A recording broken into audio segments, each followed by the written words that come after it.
All right, welcome to your first discussion. I'm going to do a demonstration of your assignment, which I call demo a lot. And we're just going to have a little overview of what this is about. So this is in the week 1 module. The first thing I like to do in any art class is get you starting to think about what art is. Is art only what's chosen to hang in a gallery or a museum?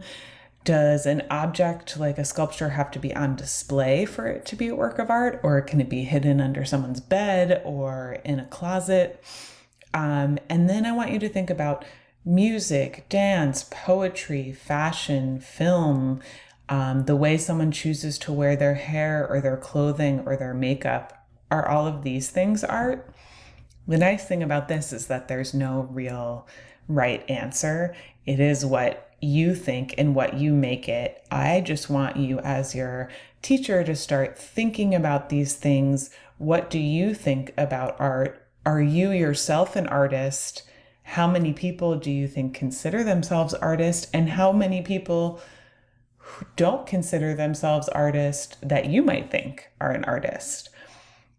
This is a quote from an art history textbook, and it says, "Our responses to art are learned behaviors influenced by gender, class, race, education, economic status, and geography."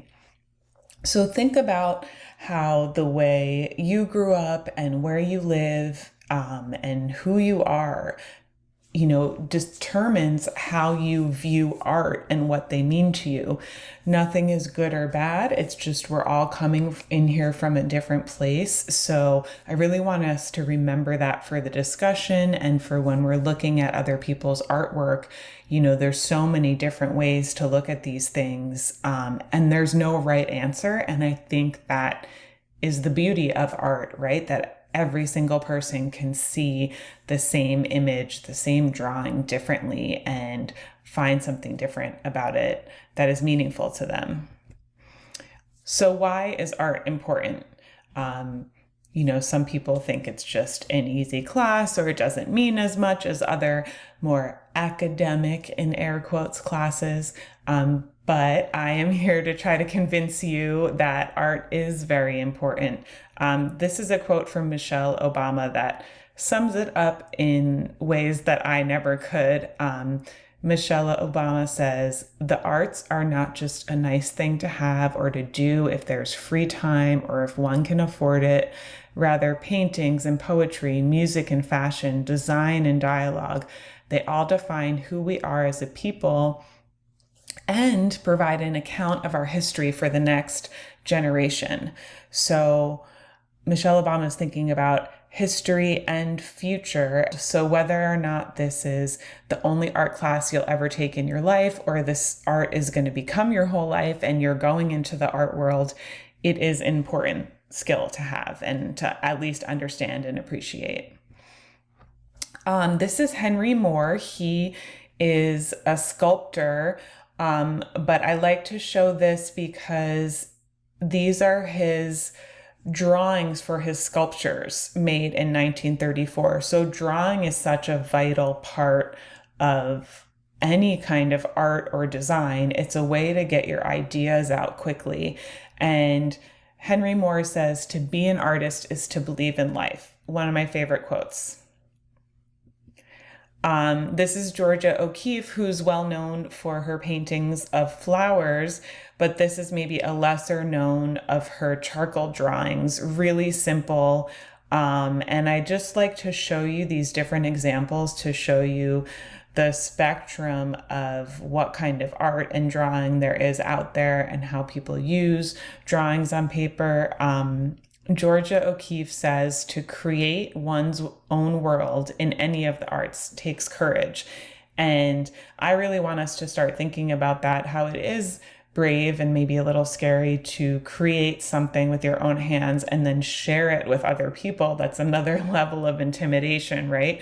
So I want you to know that artists have been thinking about this for centuries and decades and all of it. And this is Georgia O'Keeffe's drawing made all the way back in 1919. So people have been feeling this way since they started making art, right? So your discussion assignment is to introduce yourself and meet your classmates. But we're going to do it a little differently maybe than your other discussions in other classes, because I want you to write your answers to the discussion questions on a piece of paper, and you're going to doodle on that piece of paper as well. And that is what you're going to post as an embedded image to the discussion. So you can use any scrap paper, you can use the back of an envelope, you can use pencils, pens, crayons, markers, whatever you have at home. What you're going to write on the paper is your preferred name and pronouns, so we know what to call you and how to address you. And then you're going to doodle something. Think about what you drew when you were a kid. I've heard the quote, dance like no one's watching, but I want you to start drawing like no one's watching. There's no judgment. I'm not expecting it to look great. Think about what you used to just sketch and doodle when you were younger. So you're going to have some writing on the paper, your name and pronouns, and then you're going to have a little doodle or sketch, and you're going to take a photograph or a scan and post it to the discussion. The purpose of this is so that you practice taking good images of your art and posting it to the discussion. So in this first discussion post, really think of it as a practice. And even though it might be on the back of an envelope or on a scrap piece of paper, I want you to take your time taking a nice photo of it, which I will demonstrate in a bit. So make sure you watch the whole video, because you'll be graded on your presentation for all future projects. So I want you to get in the habit of really taking great, clean photos or scans of your artwork. So this is your first drawing really that you're doing for the class, and I want you to really draw like you're a kid again. Most children color with abandon. They don't think about what anyone thinks of it. They have the arms coming out of the head. They're drawing all crazy kinds of monsters and made up things, and they're not feeling self-conscious about it. So think about what makes people stop making art when they get older. And I want you to try to remember what your favorite thing to draw was as a child. Try drawing it, or if you don't want to think about what you drew when you were a kid, you can draw anything that comes to your imagination. You don't have to think about it. Don't judge yourself. Don't try to make it perfect. Just draw and have fun. I am going to show you some examples. Doodling is one of my favorite things to do. It helps me think. It helps me clear my mind. It helps my anxiety. It helps everything. So take your time, just to have fun with this, and don't stress over it. This is from Pablo Picasso, arguably one of the most famous artists in the world. And Picasso says, every child is an artist. The problem is how to remain an artist once they grow up.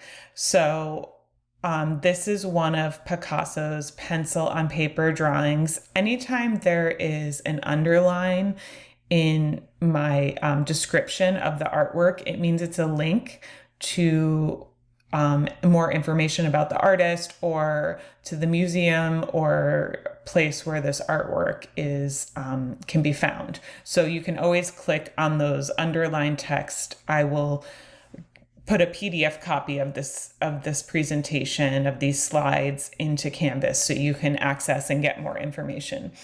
So look at how Picasso is really just making obviously a great portrait of someone, but also writing on it. It's ripped on the top. It's not precious. I want you to use this time to forget the preciousness you hold with art. I don't want you to think has to be perfect. I don't want you to, sit over it and feel that it's bad or judge the way it looks. I just want you to kind of loosen up with this project.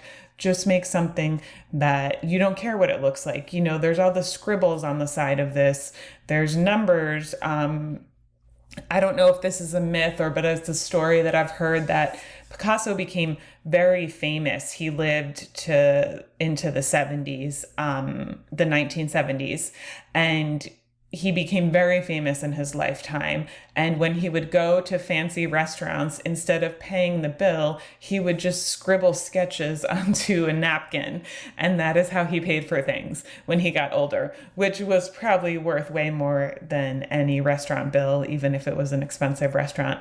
So this is an example of one of those just sketches that he made. It's only 4 by 3 inches. It's small.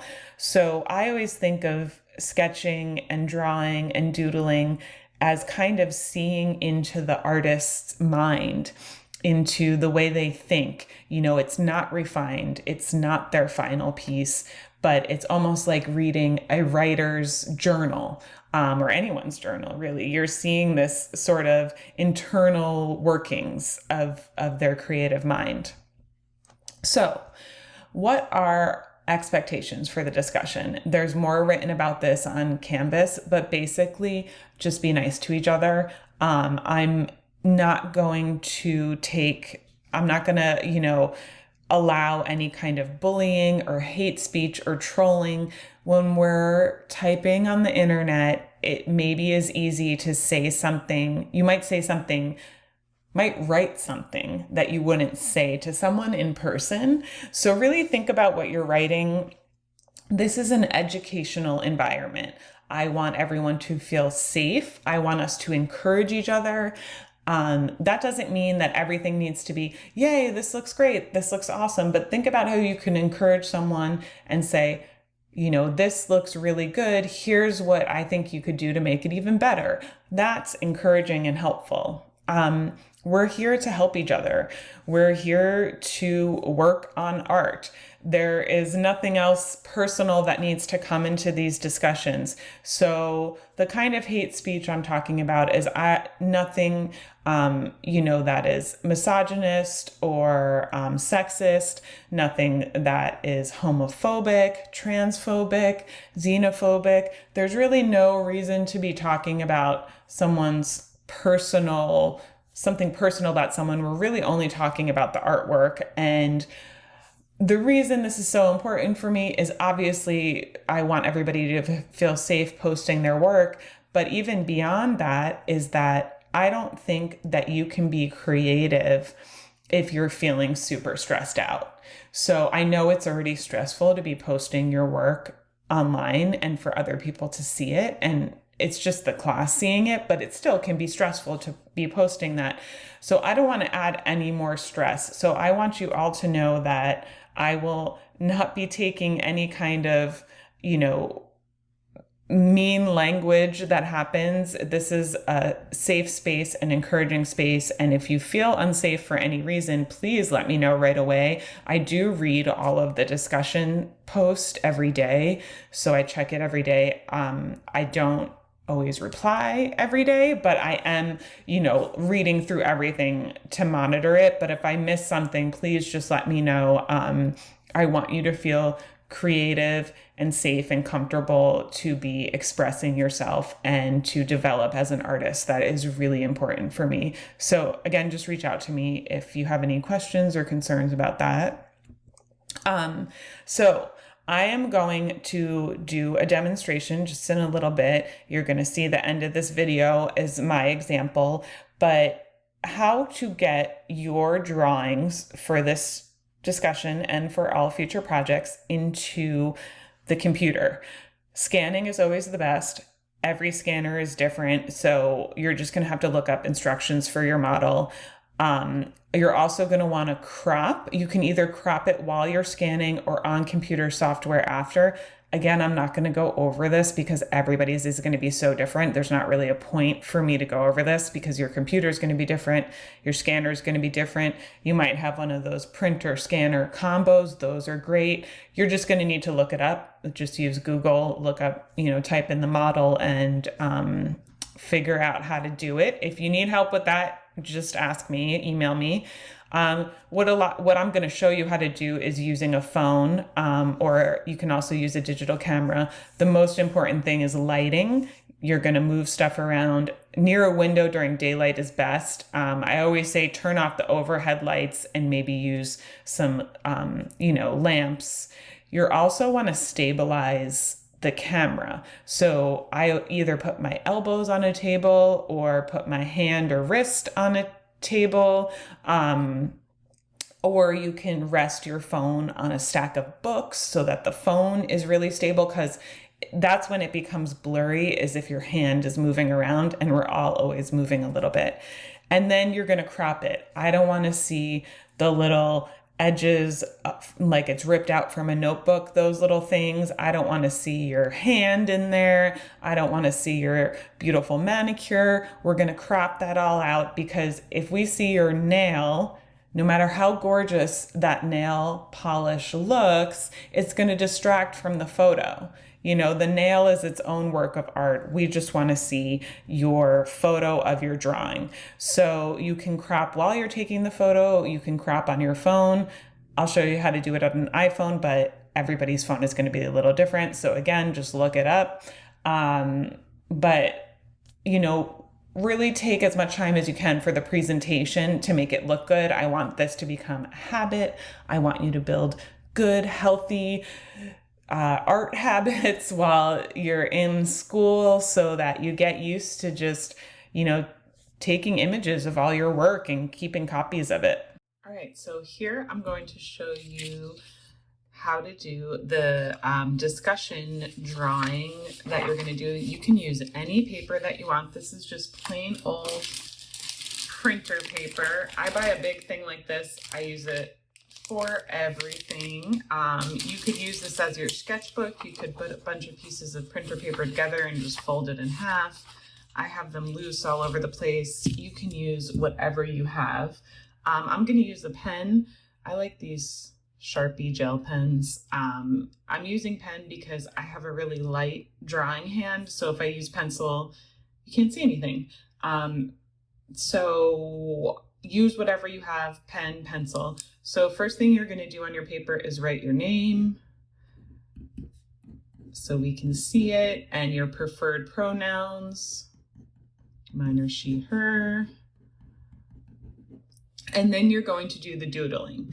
So you can really do anything that you want. It doesn't have to be a big deal. Again, remember, we're just trying to loosen up and have fun and practice.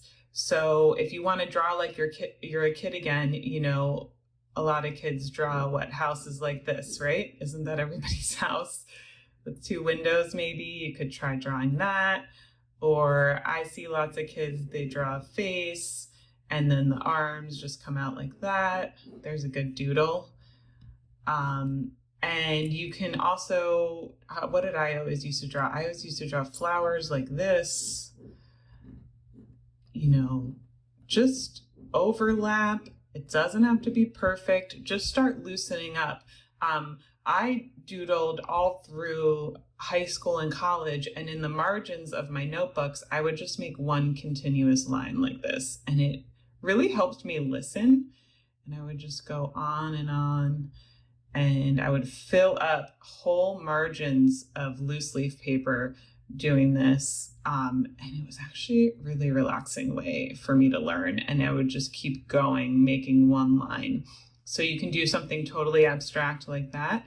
You can also try bubble letters, which I always loved as a kid. You can make your name into some bubble letters. You can really do whatever you want. Oh, now mine is not very legible now because I'm making a little bit of a mess, but I want to show you this as kind of a mess because it doesn't have to be perfect. You can color it in. You can do this while you're watching TV. You don't have to take too much time. I want you to just practice getting something down on paper. It's not precious. It's not perfect. Just draw like you're a kid. Doodle, make your bubble letters, but you're going to need your name, your pronouns. You can have your pronunciation if you want. My name people always say wrong, so I like to have the pronunciation. maybe you can make a little word bubble for that. And then do some kind of doodle or drawing on your paper, and that is it. All right, so I'm going to show you how to photograph artwork. If you have a scanner and your artwork is small enough to scan, scanning is always the best, but many of us don't have scanners. So with anything bigger that doesn't fit in a scanner, or if you don't have a scanner, you're going to have to photograph it. Now, if you are using a scanner, you're going to have to look that up on your own. Everybody's different, and you might have a scanner printer combo, and they all work differently. So it wouldn't make any sense for me to show you how to do that. So what you don't want to do is say, this is your artwork, right? You don't want to just take the photo like this for several reasons. One, because your hand is going to be shaky. Another big one is that it'll often leave a shadow on the artwork, which will be distracting to the work itself. So for those two main reasons, and it's hard to just get it straight on. So my suggestion is to prop up your artwork against a wall. You can put it on a bulletin board. If it's slipping, this is like the back of a notebook, some cardboard to keep it sturdy. You can use like a cardboard box or whatever you have. I suggest just taking some tape if you don't have a bulletin board or someplace to put it. You could always tape it onto the wall, but you might not want to rip off your paint or wallpaper. I do this art teacher trick, which is just to take some of the adhesive off of the tape by just doing like this with your fingers, and do a little of that. Then you can tape it onto a piece of cardboard, your bulletin board, or the wall, and get it set up like that. Okay, so having it upright like this, and now we're thinking about lighting. What you always want to do is turn the overhead lights off. Now I have a window coming in this direction, pointing right at my artwork, which is always a great thing. Natural light, daylight is always helpful. If you don't have a good window or it's not daytime when you're trying to take the photo, I suggest turning off the overhead lights so you're not getting any big shadows, and then maybe getting two like table lamps. You can experiment with taking the lampshades off, one on each side so they're pointing this direction. If you have a lamp pointing directly at the artwork, it's going to give you some shadows. So just experiment with lights you have around your home. Obviously, if you have like a ring light or something like that, you can put it straight on. And if you have a window, that helps. So again, my window's coming like this direction, straight at the artwork. Then, so we have it upright, we have the lighting set up, and then I have some books on a surface where I'm going to stabilize my hands. So I'm going to keep my hands really steady. I'm using an iPhone here, and I'm going straight on. So my phone and the artwork are parallel with each other, and I'm making sure there's no shadows anywhere, adjusting lights, and then I'm steadying my hands, because no matter what, even if you have really steady hands, it's gonna wobble a little bit and get blurry. So you want to either put your hands on a pile of books, or you can put your elbows on a table. And I'm getting really close to the art and kind of cropping it, but leaving some space around. What I really want to make sure to do is not have this, like this stuff from the spiral notebook. We don't want to see anything that's going to be distracting from your fabulous artwork. And then if you have a phone that,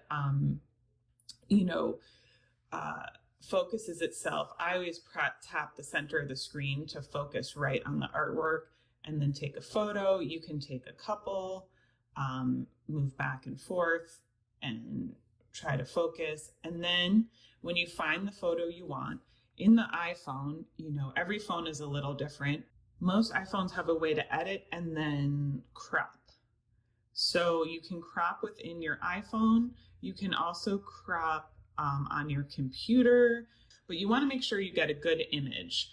And then you can email this to yourself. You can save it onto your computer. You can post it to Canvas right from your phone. So just make your life as easy as possible getting the good image of your artwork so it's nice and clean and cropped. All right, so now that you have your image of your drawing taken, you're going to post it to the discussion. Let me get in the student view here for you. And the way you do that is by coming down, my video will be here, and pressing reply. And then you want to embed the image. That's this icon here. And you're gonna upload an image, and you can click on here. And I have mine saved to my desktop. So this is the image I just took with my phone, and press open. The alt text is for people with visual impairment. So you can just take, say, discussion. You don't have to do that. And you want to embed the image. We don't want a link. We don't want a attachment. And you press submit. Now, sometimes it's really big. You can click on here and go to image options, and you can make it medium or small, just enough so we can see it. So we should be able to see what it looks like. And then you just post your reply. Now, if you want to reply to a classmate, then you can reply as a thread underneath theirs. But to put your image here, you're going to press this reply button all the way at the top underneath the instructions. So make sure it's an embedded image and that the image is clear, easy to read, and that you have your name, pronouns, and a little doodle on there, and that it's cropped.